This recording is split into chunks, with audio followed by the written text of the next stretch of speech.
নেপালে ওলি সরকারের বিরুদ্ধে একের পর এক দুর্নীতির অভিযোগ ছিল, বেকারত্বের অভিযোগ ছিল এবং সাধারণভাবে যে জেনজির কথা উঠে আসছে তাদেরও নানা রকম অভিযোগ ছিল। কিন্তু শুধুমাত্র এই অভিযোগগুলো একদিকে আর অন্যদিকে সোশ্যাল মিডিয়া ব্যবহারের নিষেধাজ্ঞা, সেই জন্য দুদিনের মধ্যে এত বড় বিক্ষোভ। শুধু এতটাই সোজাসুজি একটা অঙ্কে এরকম বিক্ষোভ, এরকম উন্মত্ত জনতার হাল, নাকি এর পেছনে আরও বড় কোনো কর্পোরেটের ব্যবসা রয়েছে?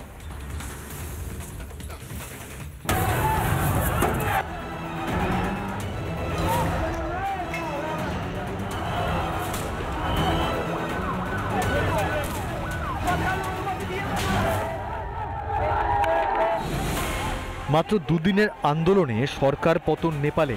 আমজনতার আন্দোলনে এত জোর, নাকি হিংস্র আন্দোলনের নেপথ্যে কায়েমি স্বার্থ? যুক্তরাষ্ট্র বিশ্বজুড়ে টেক দানবদের দাদাগিরি।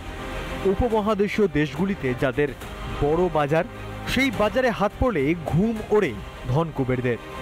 চীন ঘনিষ্ঠ ওলি সরকারও তো নেপাল থেকে মার্ক জুকারবার্গের ব্যবসার লাটে তোলার ছক কষেছিল।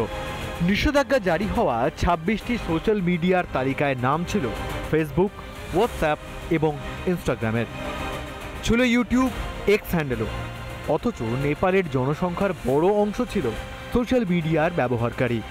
এই ব্যবসা লাটে উঠলে বুঝতে পারছেন কত টাকার ক্ষতি হতো টেক দানবদের। মার্কিন সোশ্যাল মিডিয়া নিষিদ্ধ করলেও নেপালে রমরমিয়ে চলছিল চীনা মিডিয়া টিকটক। আর ব্যবসার স্বার্থে দেশের গদি উল্টানোর ঘটনা নতুন নয়। এর আগে একাধিক দেশে এইভাবেই সরকার পাল্টেছে। ব্যবসার স্বার্থে সরকার বদল।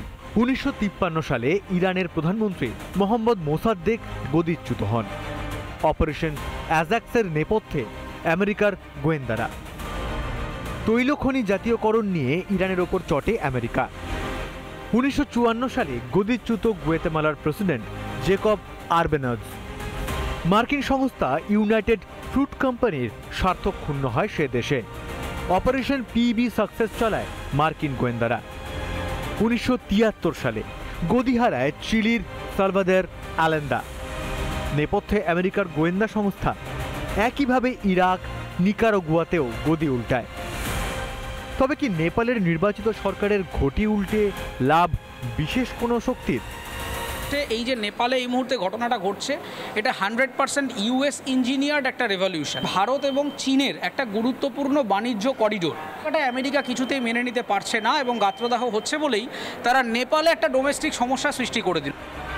নেপালে কি শুধুই জনরোষ, নাকি গদি উল্টানোর নেপথ্যে রয়েছে ব্যবসায়িক স্বার্থ? আসলে বিশ্বে নতুন ক্ষমতা অক্ষ চীন, রাশিয়া, ভারত, আর সেই ভারতের পড়শি নেপাল। আবার সে দেশের শাসক কেপি শর্মা ওলি চীন ঘনিষ্ঠ। তাকে ক্ষমতাচ্যুত করার অর্থ চীনের আধিপত্য খাটো করা। একই সঙ্গে চীন, রাশিয়া, ভারত যে নতুন অক্ষ তৈরি হচ্ছে, তাতে অবিশ্বাসের বাতাবরণ তৈরিও করা যাবে।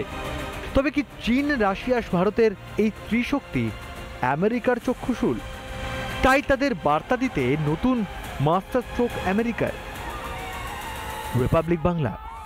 নানা ধরনের কন্টেন্ট দেখার জন্য লাইক করুন, শেয়ার করুন আমাদের ফেসবুক পেজ, সাবস্ক্রাইব করুন আমাদের ইউটিউব চ্যানেল। পাশাপাশি অন্যান্য ব্রেকিং নিউজের জন্য অবশ্যই চোখ রাখুন রিপাবলিক বাংলায়।